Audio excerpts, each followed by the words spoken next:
Oi gente, tudo bem? No vídeo de hoje nós iremos falar de um assunto muito importante, que é o campo elétrico e campo elétrico uniforme. Campo elétrico é uma grandeza física vetorial, onde é usada para definir a força elétrica que uma carga é capaz de produzir em outras cargas elétricas. A fórmula do campo elétrico é equivalente à constante eletrostática vezes a carga do campo elétrico dividido pela distância. Podemos definir o campo elétrico uniforme quando temos duas placas paralelas carregadas de cargas opostas.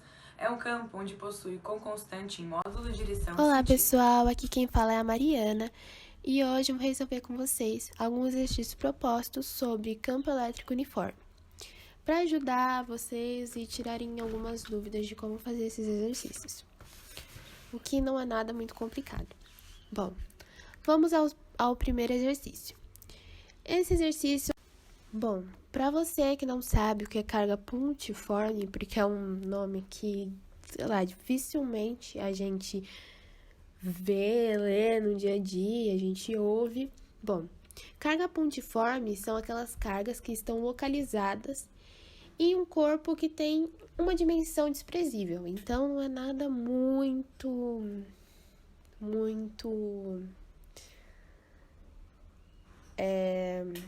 nada muito, sei lá, que dá para se aprofundar e fazer uma matéria só disso.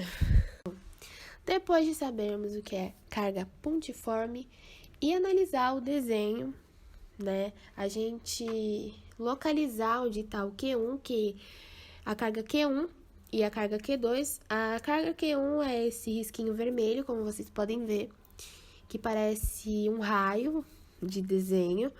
E a Q2 é onde está localizado à nossa direita o segundo ponto, ali é Q2. Bom, agora a gente vai ler as questões, né, A e B, para depois a gente resolver tudo no papel. Então, prestem bem atenção para não ter erro.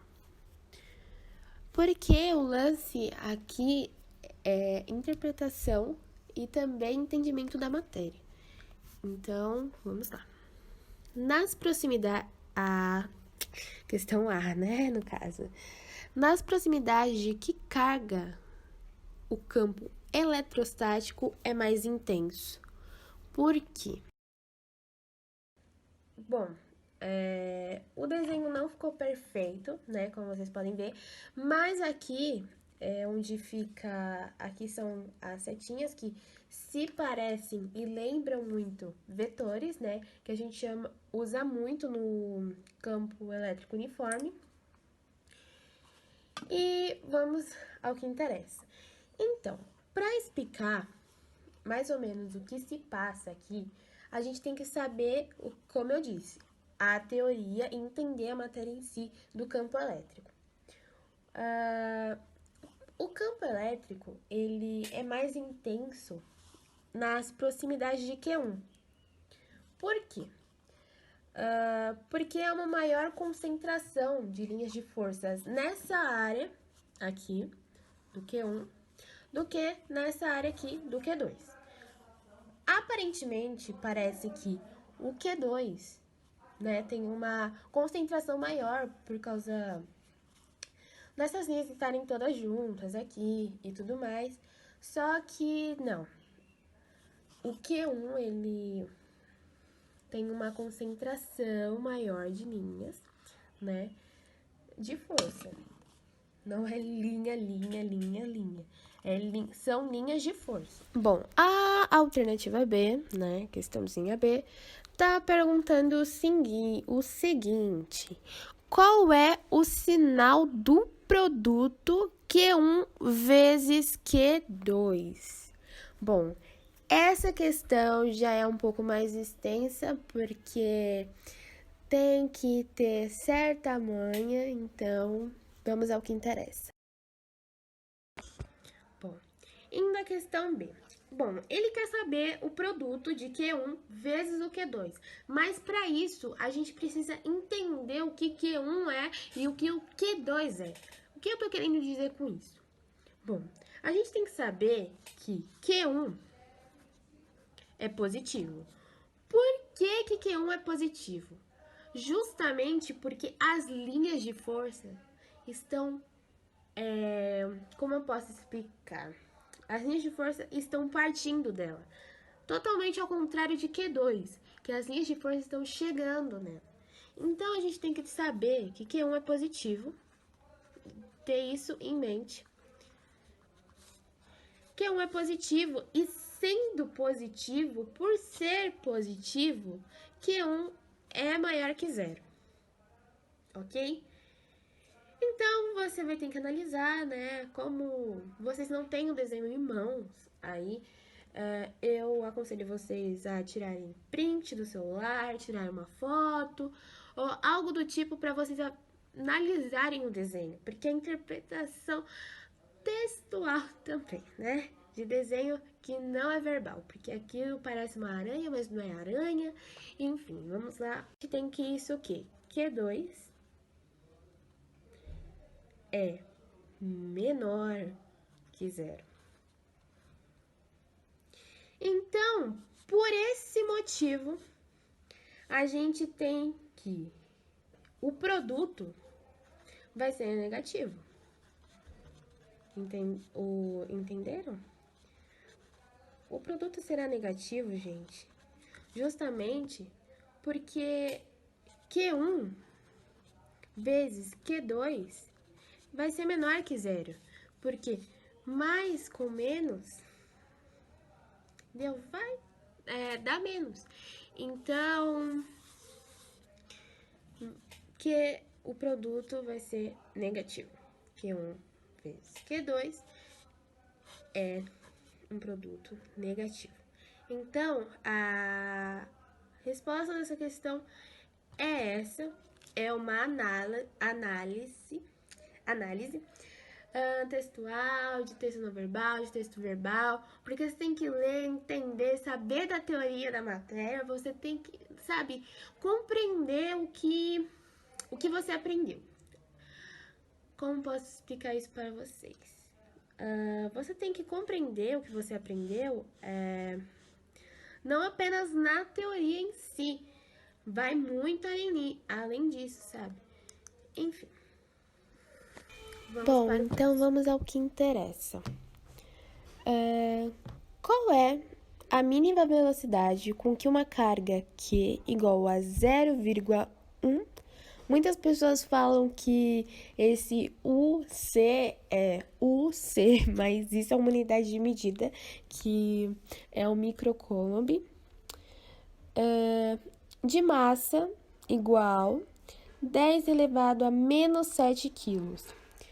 Deve ser lançada de um ponto A, na direção e sentido contrário às linhas de forças de um campo elétrico uniforme de intensidade E, igual a 10 elevado à quinta NC, que é newtons por coulomb, para que atinja B, situado a 0,2 metros de A.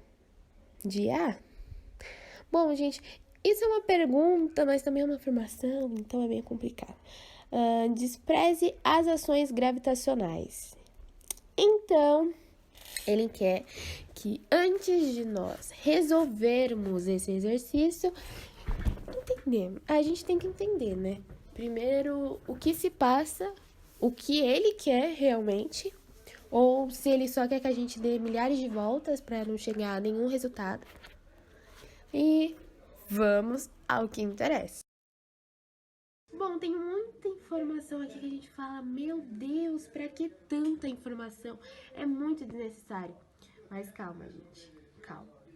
Bom, vamos explicar. Então, a gente tem que ter em mente o seguinte, que a mínima velocidade que a partícula deve ser lançada de A corresponde a atingir B com uma velocidade nula, entendeu? Então, assim, a gente não sabe a velocidade. Então, a gente vai ter que partir para quem? Pro Torricelli, né? Mas esse Torricelli não vai ser aquele Torricelli com com aquele padrão que a gente aprendeu. A gente vai colocar dentro desse exercício. Então, o Torricelli desse exercício ficou como? VB ao quadrado é igual VA ao quadrado mais 2A vezes a variação de espaço. Bom, esse é o nosso Torricelli desse exercício, dentro desse exercício. Porque não é VB e VA que a gente vai usar, né, no nosso padrão, né, de sempre. Enfim, ficou como? VB é uma velocidade nula, como a gente já sabe. Então, é zero. Que é igual a VA, que a gente não sabe, mas a gente quer descobrir, ao quadrado, mais 2A, mais a variação de espaço. Meu, mas a gente não tem nada aqui, como que a gente vai resolver isso? Então, a gente precisa descobrir a aceleração aqui, né? A gente precisa descobrir essa aceleração. Então, né, para a gente descobrir a aceleração, é aquele mesmo cálculo que a gente aprendeu no primeiro ano também, que é a equação fundamental da dinâmica. Que é o quê? Deixa eu separar aqui. Né? Vou colocar aqui. Aceleração igual a m vezes a. Bom, a gente tem o que aqui? Nada. Não, gente, calma. A gente tem sim muitas informações necessárias para isso. Bom, eu vou fazer um cálculo aqui. Bem... Então, vai ficar como? Que é um... né? Que ele é igual a m vezes a, né? Que é massa vezes a aceleração. Aqui é força igual a massa vezes a aceleração. Pra gente descobrir um desses três. E essa fórmula aqui é a mesma coisa. Só que a gente vai inverter. O que a gente vai fazer para inverter? Vamos aqui. O que a gente vai fazer para inverter?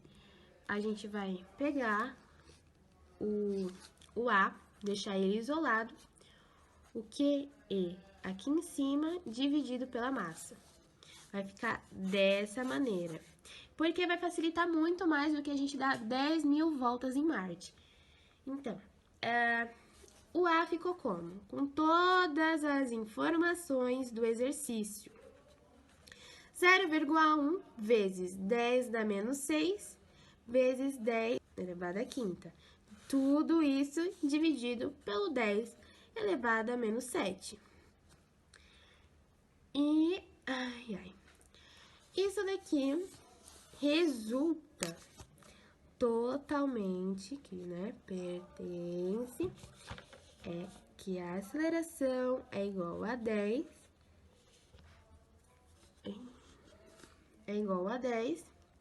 elevado à quinta metros por segundo ao quadrado. A gente não pode errar mais a unidade de medida.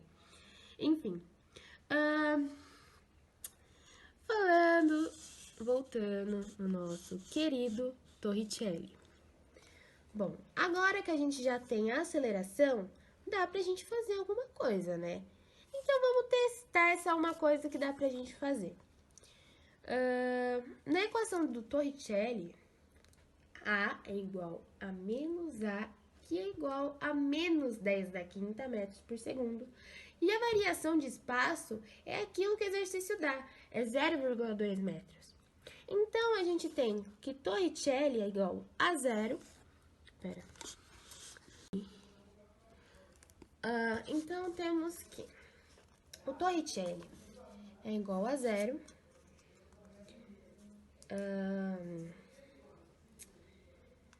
O Torricelli é igual a zero, como eu havia dito. E zero, né? 0 elevado a zero, zero. Enfim, 0 elevado ao quadrado, tá, gente? Desculpa, perdão. Aí, a velocidade que a gente quer descobrir, que a gente ainda não sabe, ao quadrado, menos 2 vezes 10 da quinta, vezes 0,2. Isso tudo dá 200 metros por segundo. Então, o que a gente compreende com esse exercício? A gente tem que passar por vários tipos de etapas. A gente tem que recapitular coisas que a gente viu ano passado e a gente pegou e falou, meu, a gente não vai usar isso pra nada, nunca na nossa vida, nunca mais eu quero ver isso. E a gente naquela esperança de que acabou. Não, gente, não acabou, tá? A gente ainda vai ter que usar muito isso pela frente, tá? E ainda tem vestibular ano que vem, pelo menos pra mim. Então, totalmente ferrado, né? Enfim, mentira, gente, é só estudar. Vamos ao próximo exercício. Próximo não, né, gente? Último. Vamos ao último exercício. Esse exercício também é da Unicamp, porque a gente gosta muito da Unicamp e a gente sim tem o sonho de passar na Unicamp, sim. Então, vamos lá. Uma molécula diatômica tem átomos com carga mais que e menos que, né? Que é positivo e negativo. A distância entre os centros dos átomos é d, né? Que d de distância, né? Enfim, óbvio, coisas óbvias. A molécula está numa região onde existe um campo elétrico uniforme e com vetorzinho para a direita. Descubra em qual das seguintes posições a molécula estará em equilíbrio estável. Temos que justificar. Então, eu vou deixar por alguns minutos. Minutos não, né, gente? Porque senão vocês podem dessa videoaula. Vou deixar um tempinho a imagem para vocês verem as posições, né, das moléculas. E a gente vai justificar, né, na nossa resolução, por que tal tá certa, por que tal está errada. E vamos ao que interessa. Vamos avaliar primeiro a A. Vou fazer aqui no cantinho. Nossa, meu A saiu bem feio, gente, me perdoa. Bom, eu vou desenhar aqui rapidinho para vocês verem. Esse é o vetor negativo, positivo,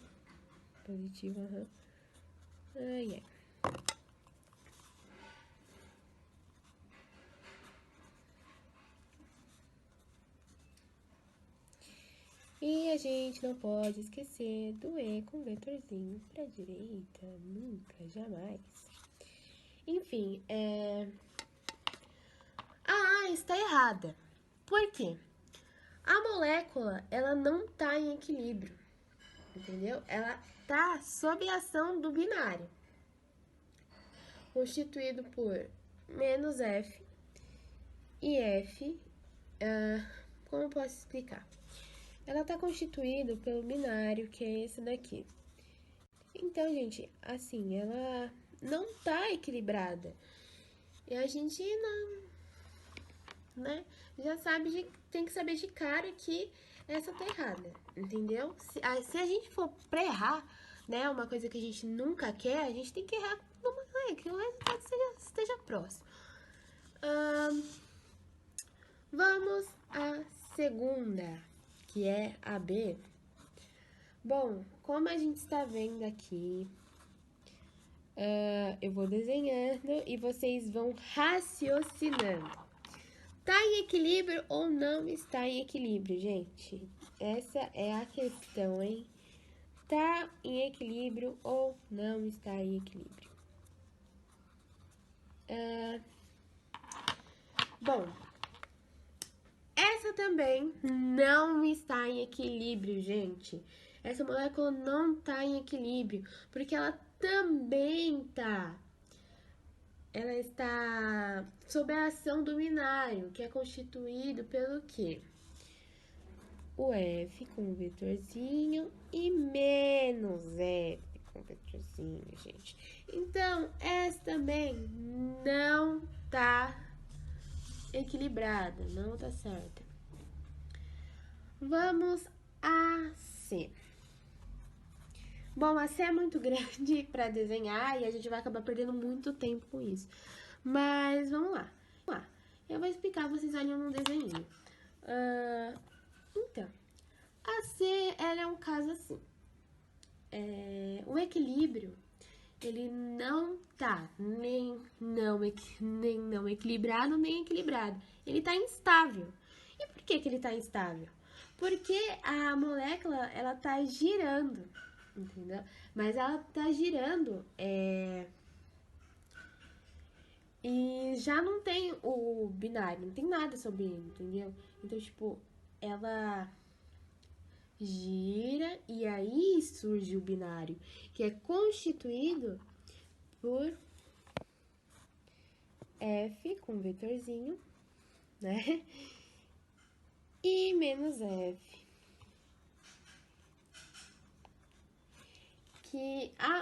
Em que afasta ela da posição de equilíbrio. Então, ela não fica equilibrada porque ela está cada vez mais afastada.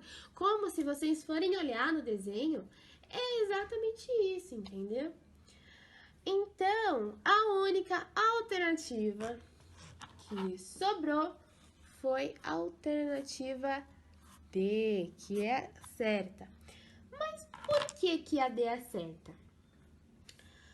Porque além dela estar estável, né, que é o que a gente iria, que ela ficasse em equilíbrio, ela tá girando sobre a molécula, né?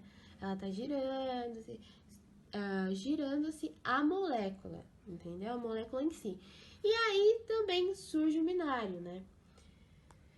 Que também é constituído por esses vetorzinhos passados que eu mostrei pra vocês. Enfim, essa foi a videoaula do nosso grupo. Eu espero mesmo que vocês tenham gostado demais e a gente deu o máximo, pelo menos eu, porque eu entendi coisa aqui que na minha vida eu nunca iria procurar entender. Espero que vocês tenham gostado e espero mesmo que tenham entendido pelo menos 1% do que eu falei e do que quiseram passar para vocês. E é isso, um grande beijo e tchau!